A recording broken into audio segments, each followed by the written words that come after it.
Hi, my name is Marcus, and this is a companion podcast for the CG Jung-helpdesk meetup group.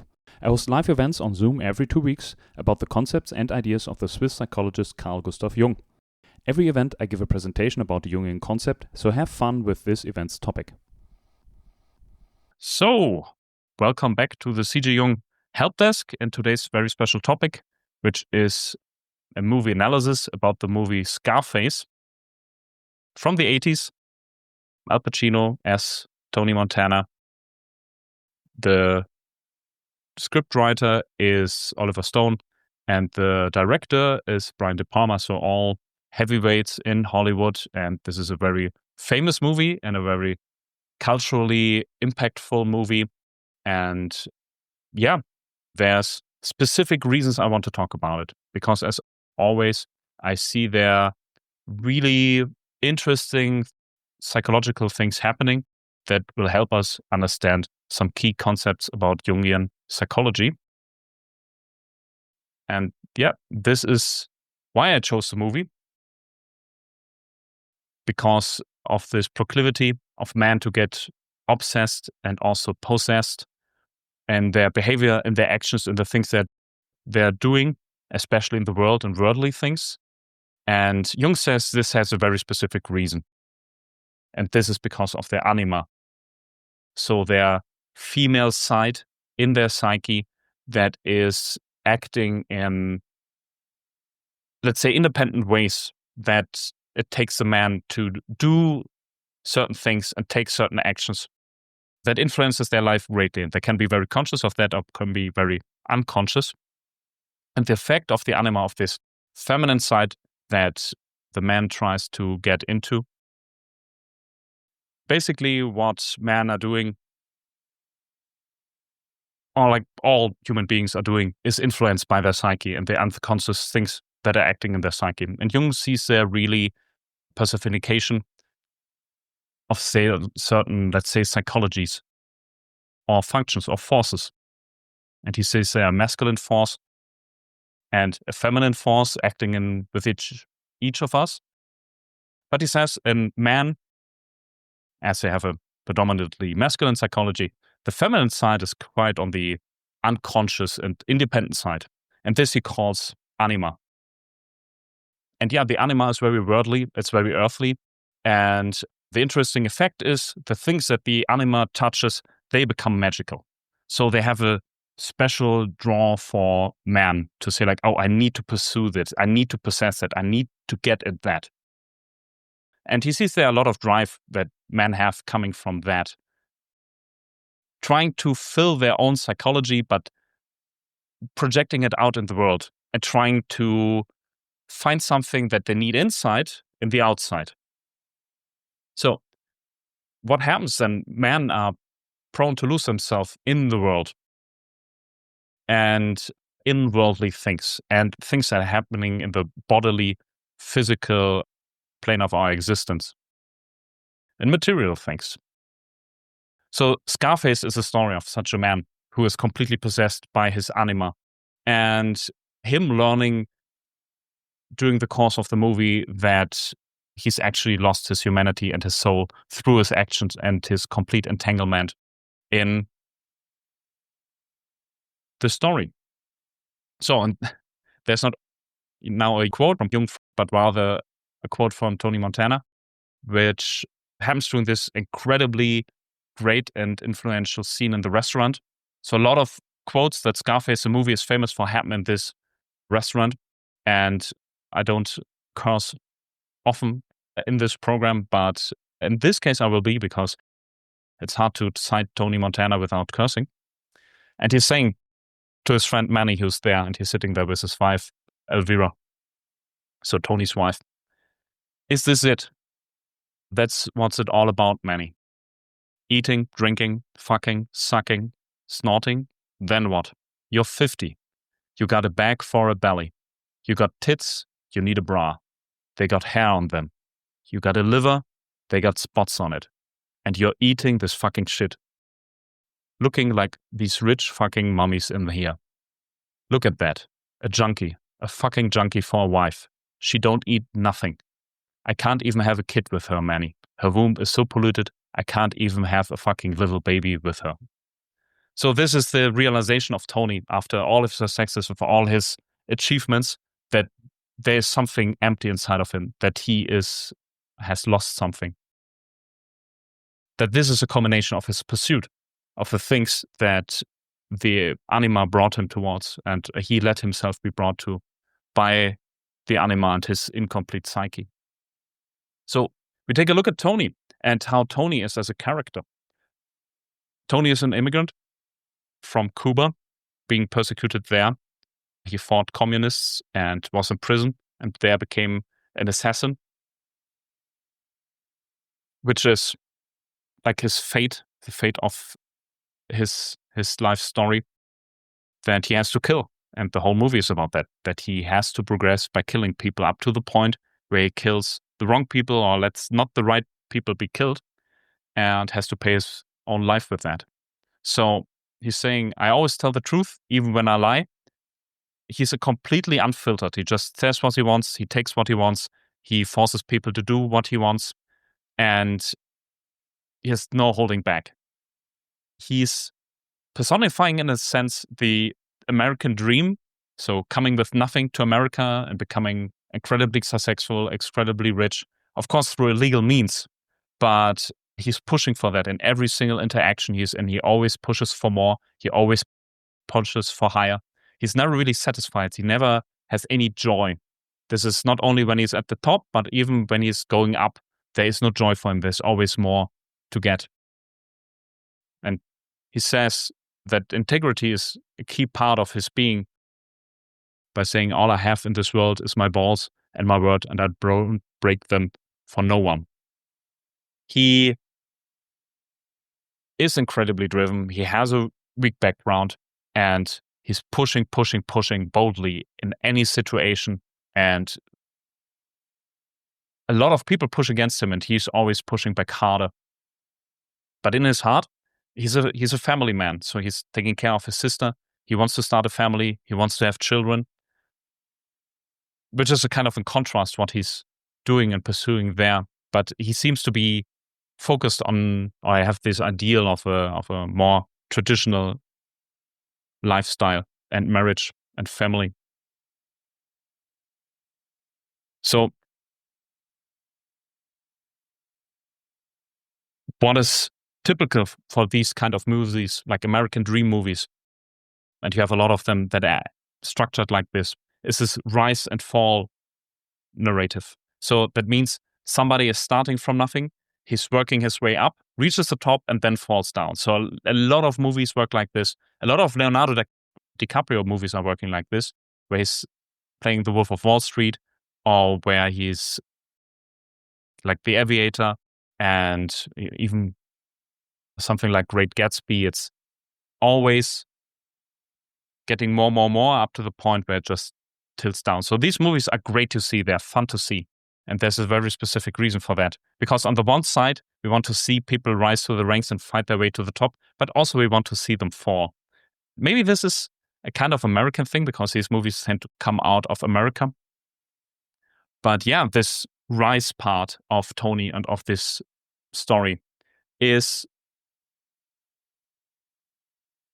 very similar to how Jung sees life evolving, and how he sees that people are living their life. So when we come into this world as children, we are completely unconscious, completely unaware of ourselves, cannot really do something, cannot act for ourselves, and we are dissolved in this family psychology. Jung even calls children this appendix of the psychology of the mother. So first, the child is like an appendix to the body of the mother, but even when the child leaves the body of the mother, psychologically is still entangled and identical with the mother. It takes time to get outside of that and establish themselves as a person. And this then has to happen for the psychology of the family or the surroundings. And Jung saw there really the great value of Freudian psychology, and the things that Freud was trying to do with his patients, to bring them out in the world and to do and to act and to establish themselves, which means build a career, build reputation, get a family, have a job, all these different things. So getting out of the family psychology and looking for these things in the external world. And like the sun rising through the day and moving through the day, it's rising, rising, rising till noon where it reaches the top. And this is what this quote is here saying, that as a rule, the life of a young person is characterized by general expansion and striving towards concrete ends. So he sees their life very collective. So people look into society and they try for these goals. People are there not necessarily very unique. There's not very unique things in saying, okay, I want to get an education and I want to have a career and I want to be in a relationship.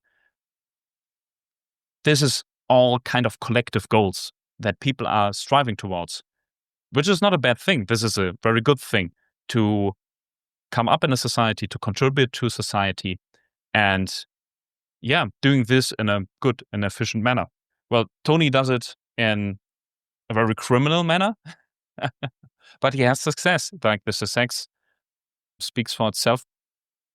And what is driving Tony there extremely strong and what can be seen as in his behavior is the function of the anima. And there's another quote for that.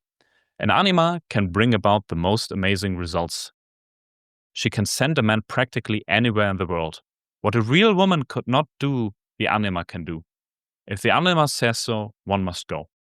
And this is the reason why Tony came to America, because he saw those American movies and he saw what is possible in America. He saw this desire. So he took this journey by boat from Cuba to Florida to start at the absolute bottom as a refugee in a refugee camp, but saying, okay, I will make it. I will get out of here. And the whole movie and the first half of the movie is just him seeing things and wanting them. Like he sees money, he sees drugs, he also sees women, and he especially sees Elvira, the wife of his boss at the time, and says, okay, I want to have her. I need her. I need all these things. And he pushes for more and more and more. In every deal, he tries to get a better deal. He tries to get like more responsibility, more the difficult thing. And he completely goes over people to establish himself. And he does so boldly. He does this openly, and he does it with a lot of violence. So getting out of this refugee camp, it is because he kills someone. The first drug deal he does, he has to kill someone and he steals their money. And he has to absorb Frank, his boss, and he does it by killing him, or let many kill him. So all these things, Jung would say, this is nothing that really can come out of a society, right? Or even like a partner to demand those things. But he says there's a psychological need happening there in people that causes them to do these really extreme things. He says, in our consciousness, we have willpower. We can do certain things. But for some people, willpower is already exceeded when they need to wait 15 minutes or 30 minutes. Or they have to pay attention for an hour at a meeting or whatever. But there are these kind of people who have seemingly boundless energy, who are just incredibly driven. And he says those people, it's not really their own psychology or their own individuality or their consciousness being there in the driver's seat. He says there is something in the background that pushes themselves on these persons, that they have to act, that they have to do these things. And it is highly, highly impersonal. Similar with an emotion, when someone is angry, this is not necessarily a choice. And people can be blind of rage and do horrible, horrible things in rage. And this is then not a choice. Jung says we have these unconscious forces in us that can influence our lives and influence our behavior, and we might regret them afterwards, because only then we are out of this circle of influence. But then the emotion is gone and we suddenly realize all the things we have done. And he says there a very strong force to contend with is the anima. It's this feminine side. It's similar for women, he says. for them, it's the animus. So it's a masculine psychology, or the things that he describes as masculine psychology, acting on them and also bringing them to do things that might be regrettable and very impersonal how they then live their life and experience their life. So yeah, if the anima says so, one must go. And that brings us to the midpoint shift in multiple ways. One is, of course, the story of Tony Montana, where his story starts to shift. But also in a movie, this is a very typical thing that happens, that you have in the middle of the movie an event happening that changes the whole dynamics of the movie and basically launches a new movie. For example, in Jaws, it's a moment when they actually go into the water to kill the shark, and Brody says, yes, I have to kill the shark. And The Matrix is when Neo is told that he's not the one. And in Scarface, it is when he gets his success, when he has reached the pinnacle, he has everything, he has houses, he has Elvira, he has married her, but at the same time, it all feels very much empty. And Jung describes this point also in life. So Jung talks about this midpoint shift in life that we would today call a midlife crisis, but Jung did not have these words yet. But he describes this exact thing. And he describes this in this quote. What youth found and must find outside, the man of life's afternoon must find within himself. Which means there's a psychological shift happening in our lives. As soon as we hit end of 30, 40, so at the midpoint of life, that these psychological needs and the orientation we should have turns from outward more to inward. So the sun is at its highest point, but it's slowly moving down. It's already preparing for the sunset and for the disappearance. So Jung also says the second part of life is this kind of preparation for death. And while he said the first part of life is very well managed with Freudian psychology to say that people need to go out, establish themselves in society, take over the rules of society, contribute to society, it changes and they turn psychologically after the midpoint shift. And this is where Jung started, because he realized that the patients he had over 40, Freudian psychology would not work, because it doesn't make sense to tell these people go outside, because they went outside and they achieved those things. So he says people rather need to turn inward and they need to realize that there are these psychological realities. And there has to be kind of reflection on life of the things that happened before. And there's another quote for that where he says, life begins with 40, everything before that is field research. This is where he says culture is happening. When people have then the experience of having done things, achieved things, and turning inward to realize what is happening inside of them, and realizing that there were forces inside of them that were pushing them into certain directions.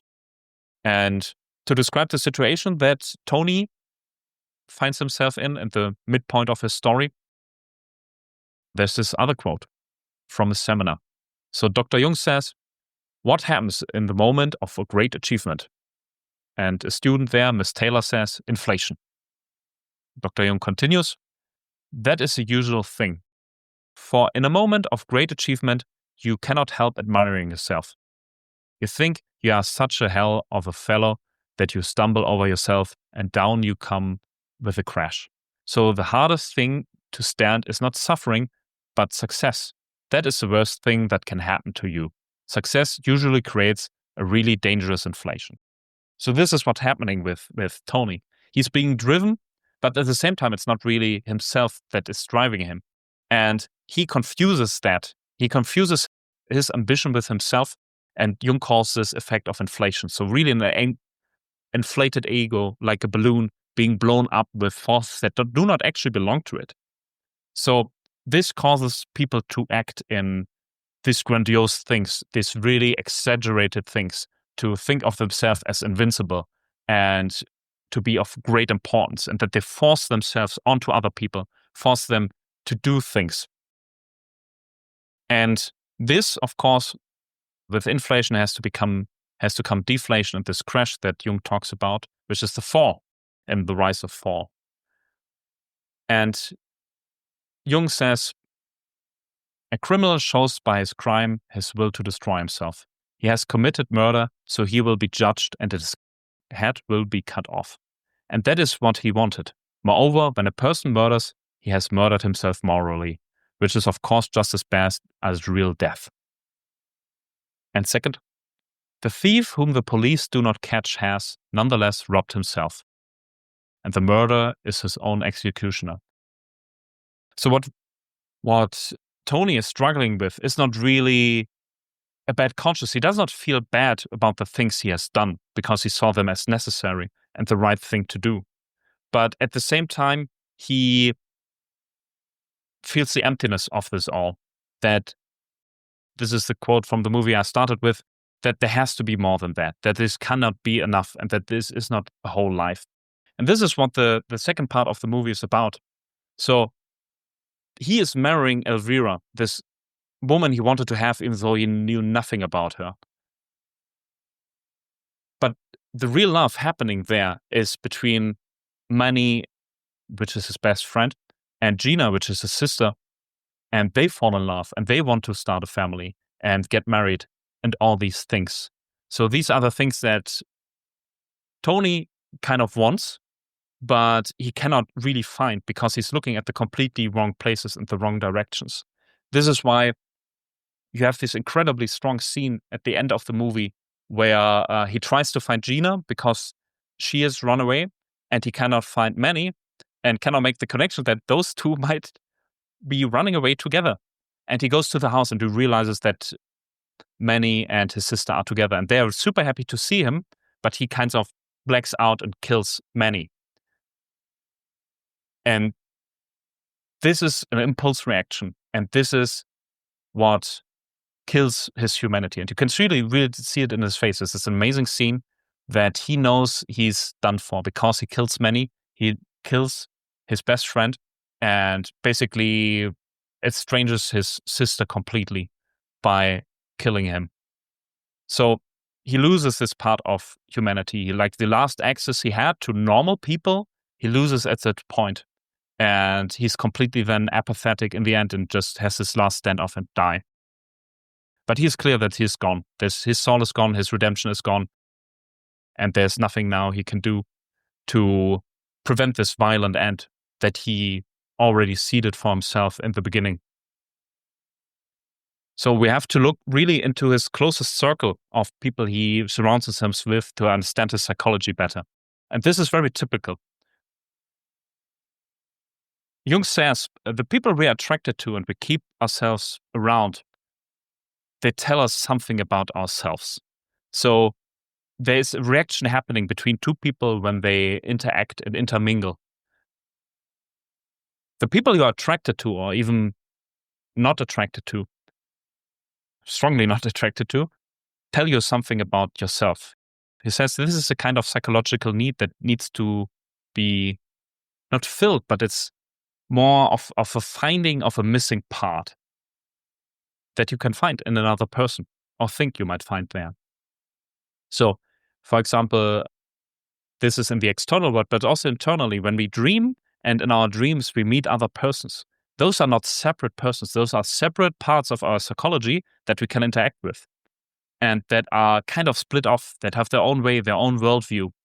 And as stories symbolize also this artistic, cultural ways, which are similar to dreams, we can look at these persons and say, okay, what does it tell us about Tony and the headspace that he fills? Like, what psychological functions of Tony are being externalized and dramatized in the story? And a big part of that is, of course, Elvira, which is this complete externalization and symbolization of Tony's desire to get things and to achieve things. Between them is absolutely no chemistry. Like, Elvira is completely apathetic. She's just sleeping all day, taking drugs. She's kind of, also unfiltered like Tony, but he sees not that person there. He only sees the things that she symbolizes, and she symbolizes beauty and achievement and all these different things. And this is, by the way, the only woman that Tony is really interested in and pursues in the movie. So while Manny is going off and meeting many different women, like in every scene it's another woman, Tony has only eyes for Elvira, and at the same time tries to make a family happen with her, even though that she really, really does not like him and does not want to be around him. But still, she's there. She's also as empty as him. So they're kind of fitting in their worldview and in their actions. So she is kind of devoid as personality.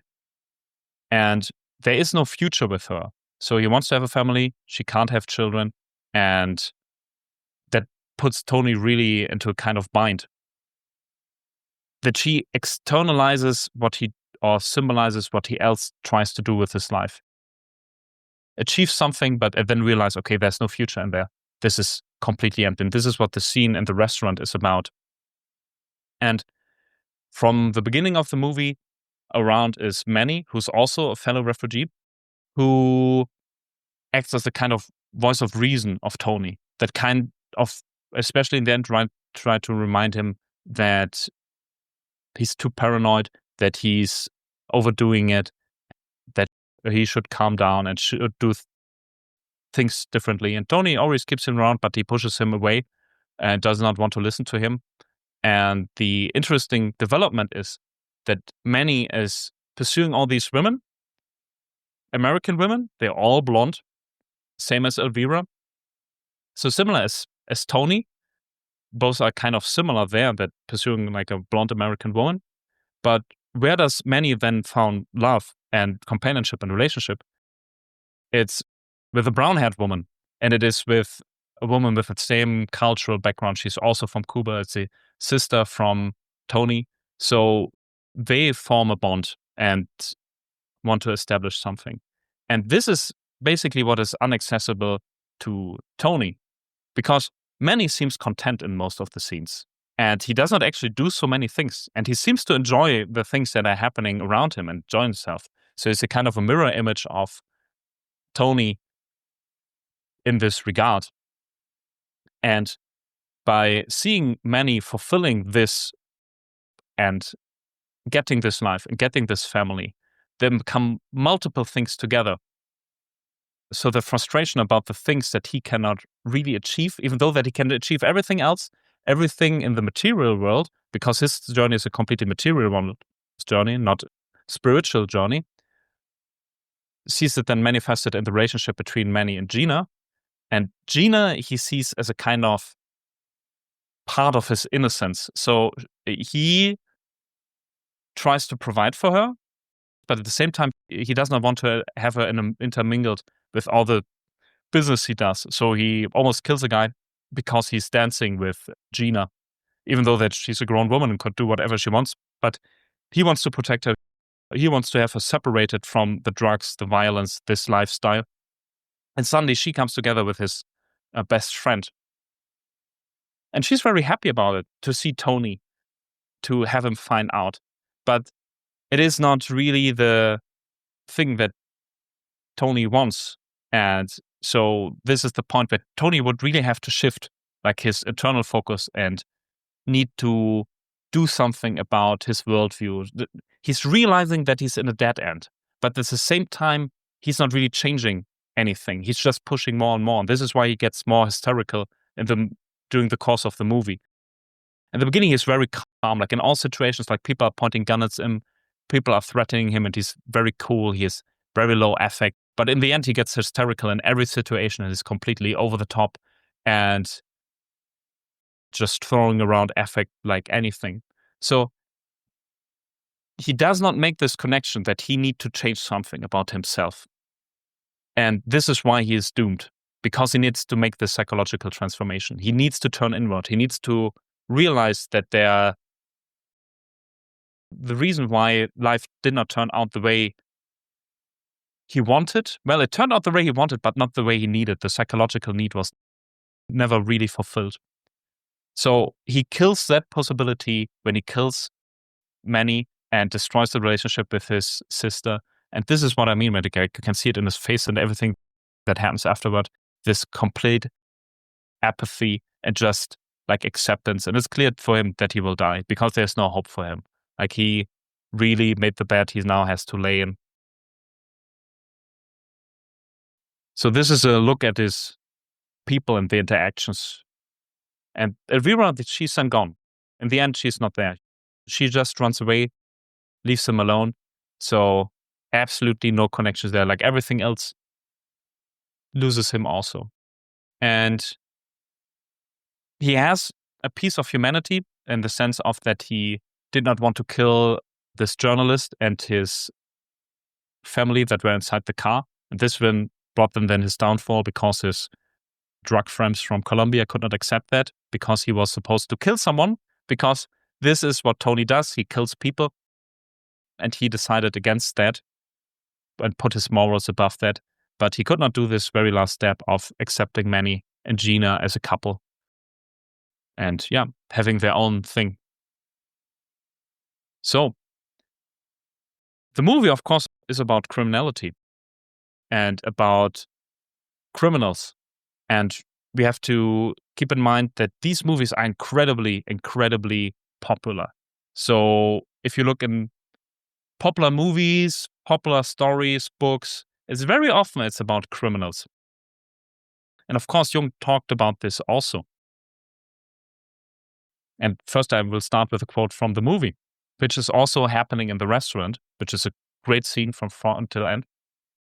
And Tony says, "What you're looking at, you're all a bunch of fucking assholes. You know why? You don't have the guts to be what you want to be. You need people like me. You need people like me so you can point your fingers and say, that's the bad guy. So, what that make you? Good? You're not good. You just know how to hide, how to lie. Me, I don't have that problem. Me, I always tell the truth, even when I lie. So say goodnight to the bad guy. Come on, the last time you're gonna see a bad guy like this again. Let me tell you." So, people are drawn to that. People are drawn to criminals and to criminal acts. And it is interesting when you take this movie, which has a huge cultural impact and is kind of on the list of movies that is incredibly popular with men and is even sometimes seen as a kind of red flag when men are interested in these kind of movies. And the movies I'm talking about, like, for example, Fight Club and American Psycho and also Scarface. But at the same time, it's saying something about masculine psychology, that there's a deep psychological part in there that speaks to men because it expresses something. It expresses this like drive and ambition, but also this suffering under that and the consequences that can come from that. But also, in the end, we always like to see criminals and especially criminals brought to justice. So Scarface, the movie, would not be so successful if it would just be Tony being successful and happy in the end as a criminal drug lord. No, we have to see him die. We have to see him suffer in the end. Because this is a price you pay for breaking the moral code and breaking law and going against the collective. So Jung sees this as, on the one side, you go against the collective to become an individual, but you have to kind of combine both, the individuality and the collective. You cannot just be individual. You cannot only be an artist that does art that nobody understands or be a criminal and go against everything. It's not only that society will punish you, but also your own psyche will punish you. But Jung describes this fascination that we have with criminals. A person may contain a devil in the unconscious, for instance, an evil part of his personality. Then, in his vicinity, there is someone who is that devil. And an unconscious person is much relieved when someone else takes over that role, so that he can believe himself to be perfectly nice and decent. This is the reason why we appreciate detective stories and movies that demonstrate crime and bad people, like Tony Montana. We love villains. We read the stories of their lives with great interest. We find the life of Al Capone, say, very fascinating, simply because he represents certain contents of our own unconscious. It's interesting that Jung talks about Al Capone because Al Capone has as a nickname Scarface. So I guess Jung would be also very interested in the movie Scarface. The original version came out in the 30s. It's unclear whether Jung saw it or not. But to continue the quote, as long as I am in such a condition that a brother or an aunt or someone else represents the devil to me, I can live peacefully. My unconscious is sufficiently expressed. And this is what Jung often talks about in context of the psyche and the things that have to happen for us psychologically. We have to express those things. We have, he says, libido, so energy that needs to manifest in the world. And this can be anything, certain actions, certain words. And he says, for the anima, it also needs to be expressed. It needs to go somewhere. It's like an energetic system that needs to unload on the world. But of course, it needs to do so in an integrated manner, integrated with oneself, but also integrated with society. So this is why we love stories and experience them in our free time. Like we're seeing this 3-hour journey of a man rising and falling and all the violence this brings and all the destruction. Tony is an incredibly destructive person. His mother also realizes this immediately, that there's something wrong and he only will bring bad things. And Gina is too young to know this and realize this. And she's also blinded by this, possibility and this lifestyle and this materialism. And